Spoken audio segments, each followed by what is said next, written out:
ناظرین السلام علیکم. ناظرین ڈاکٹر دانش پروگرام سوالی کے ساتھ حاضر ہے. ناظرین ایک طرف فوجی جوانوں کو خون میں نہلایا جا رہا ہے, شہادتیں دی جا رہی ہیں, ملک و قوم کی خاطر فوج قربانی دے رہی ہے, اور دوسری طرف اسی فوج کو ہم غدار غدار اور غدار کہہ رہے ہیں. کس کے کہنے پہ؟ ان بھارتی ایجنڈوں کے کہنے پہ. وہ وقت دور نہیں جب لوگ یہ کہہ رہے ہیں اب کہ ان سیاستدانوں کی حماقتوں کی بنیاد پر بہت جلد بہت سخت مارشل لا آ جائے گا, کیونکہ ملک اور قوم کو بچانا ہے. دوسری طرف انہی سیاستدانوں کی حماقتوں کی بنیاد پر عوام روٹی, کپڑا, مکان, صحت, تعلیم سے تباہ حال ہے. نہ گیس ہے, نہ بجلی ہے, خودکشیاں ہی خودکشیاں ہیں, نا انصافیاں ہیں. ایک طرف انارکی چلی آ رہی ہے بہت جلد, اور اس انارکی سے کوئی نہیں بچے گا اگر وہ آتی ہے. تیسری طرف ہم گونج سن رہے ہیں ڈاکٹر طاہر القادری صاحب اور عمران خان صاحب اس ملک میں تبدیلی لانا چاہتے ہیں, انقلاب لانا چاہتے ہیں. ہم پوچھتے ہیں, آج ہمارے پاس گیسٹ ہیں ڈاکٹر طاہر القادری صاحب, کہ ایک طرف ماشاء اللہ کے حالات نظر آ رہے ہیں ان سیاستدانوں کی حماقتوں سے, دوسری طرف انارکی ہمیں نظر آ رہی ہے, اور تیسری طرف اس ملک کو بچانے کے لیے آپ انقلاب کی بات کر رہے ہیں. آپ کیا سمجھتے ہیں کہ موجودہ حالات میں ہم کس طرف جا رہے ہیں؟ ہمارے ساتھ ہیں ڈاکٹر طاہر القادری صاحب, شیخ الاسلام, قائد پاکستان عوامی تحریک. آپ کا شکریہ, آپ نے جوائن کیا. سر میرا سوال آپ سے یہ ہے سر کہ ہم کس طرف جا رہے ہیں؟ بسم اللہ الرحمن الرحیم. ڈاکٹر دانش صاحب, آپ کے سوال کا مختصر جواب تو یہ ہے کہ ہم تباہی کی طرف جا رہے ہیں, انارکی کی طرف دھکیلا جا رہا ہے, اور ایک بڑے بھیانک مستقبل کی طرف موجودہ حکمران اپنی کرپشن, نااہلیت اور آمرانہ رویوں کی وجہ سے اس قوم کو لے جا رہے ہیں. جو باتیں آپ نے ابتدائیہ میں کہیں, انہیں کوئی بھی ذی شعور پاکستانی ٹوٹلی رول آؤٹ نہیں کر سکتا, مگر ایک بات طے ہے, ہمیں اس ملک کو ماشاء اللہ سے بھی بہر صورت بچانا ہے. ماشاء اللہ ملکی مسائل کا حل نہیں ہے, نہ کبھی پہلے تھا. جہاں ماشاء اللہ سے بچانا ہے وہاں اس ملک کو جمہوریت کے نام پر لوٹ کھسوٹ, کرپشن اور تباہی و بربادی سے بھی بچانا ہے. اور یہ بات کہنے میں مجھے کوئی جھجک نہیں کہ جب بھی اس ملک میں مارشل لا آیا یا ملٹری رول آیا ہے, وہ نام نہاد سیاسی لیڈرز کی ناکامی اور نااہلیت اور حد سے بڑھ جانے والی کرپشن کی وجہ سے آیا ہے. فوجی حکمران, فوجی لیڈروں کو اور ملٹری کو بیٹھے بٹھائے از خود ملک کے سول افیئرز پہ قبضہ کرنے کا کوئی شوق نہیں ہوتا, کیونکہ کبھی بھی ملٹری رول ڈیولپ کرنے یا اسٹیبلش کرنے سے آرمی کی عزت افزائی نہیں ہوئی, ان کی عزت میں اضافہ نہیں ہوتا, کمی ہوتی ہے. وہ متنازع بنتے ہیں, لہذا وہ اس بات کا بنیادی طور پر شوق نہیں رکھتے. مگر سیاسی حکمران جب انتہا کر دیں اور وہ یہ دیکھیں کہ ملک کوڑیوں کے پاؤں لٹ رہا ہے, مہنگائی, بے روزگاری, بدامنی, قتل و غارت گری, تباہی, بربادی, لوٹ مار, کرپشن, بے روزگاری اور لوگوں کے حقوق کی عدم دستیابی, جان و مال کے تحفظ میں ناکامی, bad governance, rule of law کا خاتمہ, اقربا پروری, جب یہ چیزیں انتہا پر چلی جائیں اور پورا ملک ایٹ سٹیک ہو اور اس کا وجود خطرے میں چلا جائے تو پھر ان کی یہ نااہلیت خود بخود ان کو دعوت دیتی ہے. ابھی آج میں آپ سے بات ایک اسپیشل موضوع پہ کرنا چاہتا ہوں مگر آپ کے سوال کے حوالے سے میں آپ کو چھوٹا سا خاکہ میں اسپیشل پہ آنے سے پہلے حسن نثار کا ایک جملہ بھی یہاں کوٹ کرنا چاہتا ہوں. اس سے پہلے میں ایک نقشہ دینا چاہتا ہوں ڈاکٹر دانش صاحب آپ کے سوال کے ضمن میں. اب آپ اندازہ کیجئے 19 جنوری کو بنوں میں دھماکہ ہو گیا ہے, یعنی یہ کل ہی کی بات ہے, آج ہی کی بات ہے, اور سیکیورٹی فورسز کے 22 اہلکار شہید ہو گئے ہیں, 38 زخمی ہوئے ہیں. ایکسپریس نیوز کے انتہائی جانفشانی کرنے والے کارکن صحافیوں پر دہشت گردی کا حملہ ہوا ہے, وہ شہید ہو گئے ہیں اور میڈیا کا منہ بند کرنے کی کوشش کی جا رہی ہے. پشاور میں تبلیغی مرکز پہ حملہ ہو گیا ہے, کئی لوگ شہید اور بے شمار لوگ زخمی ہوئے ہیں. ان کی نہ کسی سے دشمنی, نہ سیاسی, نہ مذہبی, نہ کسی سے کوئی جھگڑا. راجن پور میں حال ہی میں 17 فروری کو پرسوں دھماکہ ہوا دہشت گردی کا, 7 ہلاک ہوئے ہیں, 60 زخمی ہو گئے ہیں. اور پھر اندازہ کیجئے کہ وزیر اعظم صاحب کے مشیر امیر مقام وہ بم کے حملے میں شہید ہو گئے ہیں. سی آئی ڈی کا ایک نہایت جرأت مند جانباز افسر چودھری اسلم شہید ہو گیا کراچی میں.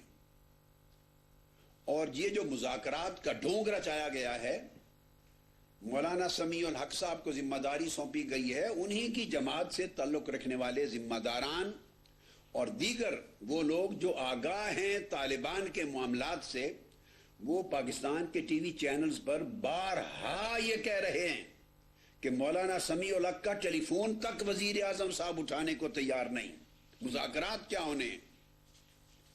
ان حالات میں جب آپ ٹوٹلی غیر سنجیدہ ہو اور امن آپ کی ترجیحات میں ہی نہ ہو, لوگوں کی جان, مال اور عزت و آبرو کا تحفظ سرے سے دور دور تک آپ کی پرائورٹیز میں شامل ہی نہ ہو, مہنگائی, بے روزگاری, بدامنی, law and order, in situations پہ کنٹرول کرنا یہ آپ کے خواب و خیال میں ہی نہ ہو, ترجیحات میں ہی نہ ہو, اور ایک لوٹ مار کا بازار گرم ہو, جو چاہے یہاں کر دے, کسی پر کوئی گرفت کرنے والا نہ رہے, تو بتائیے یہ ملک پھر انارکی, بدامنی, تباہی اور الٹیمیٹلی جو بات آپ کہہ رہے ہیں جس کے حق میں میں نہیں ہوں اس طرف یہ دھکیلنا نہیں ہے تو اور کیا ہے؟ میں نے 11 مئی کے الیکشن سے پہلے اور جنوری 2013 کے لانگ مارچ میں اور 23 دسمبر 2012 کے مینار پاکستان کے جلسے میں کیٹیگوریکلی قوم کو کہہ دیا تھا کہ یہ لوگ یہ ایک ہی اشرافیہ, ایک ہی طبقہ نااہل ہیں, ان کا سکل لوٹ مار ہے. یہ تجارت اور سیاست کو اکٹھا کریں گے تو پورا ملک لوٹ سیل پہ لگ جائے گا, پورا ملک کلیئرنس سیل پہ لگ جائے گا. اور ڈاکٹر دانش صاحب, باہر کے ملکوں میں جب کوئی بڑا سٹور بند ہونے لگتا ہے نا تو اس کو کلوزنگ سیل کہتے ہیں. یہ لوٹ سیل کلیئرنس سیل سے بہت آگے ہوتی ہے. کلوزنگ سیل کہ سٹیٹ کے سٹور بند ہو رہا ہے, لے جاؤ سستے کوڑی کے پاؤ. اس طرح لگ رہا ہے جیسے یہ ملک کے لیے کلوزنگ سیل لگانے والے ہیں اور سب کچھ لوٹ مار کر کے پھر بھاگنے کا منصوبہ بنایا جا رہا ہے. ایسے حالات میں عوام کہاں جائیں؟ ادارے کیا کریں؟ قانون کی کوئی پاسداری نہیں, سپریم کورٹ کے فیصلوں کو پاؤں تلے روندا جا رہا ہے. آپ ذرا دیکھیے کہ سپریم کورٹ آف پاکستان نے ججمنٹ دی تھی 22 جولائی 2013, اسی پچھلے سال 22 جولائی 2013 سپریم کورٹ آف پاکستان کی ججمنٹ تھی, اور انہوں نے کہا تھا کہ ملک کے جو بڑے بڑے 55 ادارے ہیں, 58 ادارے 58, ان اداروں کے سربراہان کی تقرری میرٹس پہ ہونی چاہیے, ٹرانسپیرنسی کے ساتھ ہونی چاہیے, دوستوں, یاروں اور فیملی کے لوگوں میں بندر بانٹ نہیں ہونی چاہیے. اس کے لیے سپریم کورٹ آف پاکستان نے آرڈر دیا اور ایک اعلیٰ اختیاراتی کمیشن قائم کیا, 3 رکنی. اور وہ جو کمیشن قائم کرنے کا آرڈر تھا 22 جولائی 2013 کا, وہ اب جا کر نومبر میں کم و بیش انہوں نے بنایا تھا.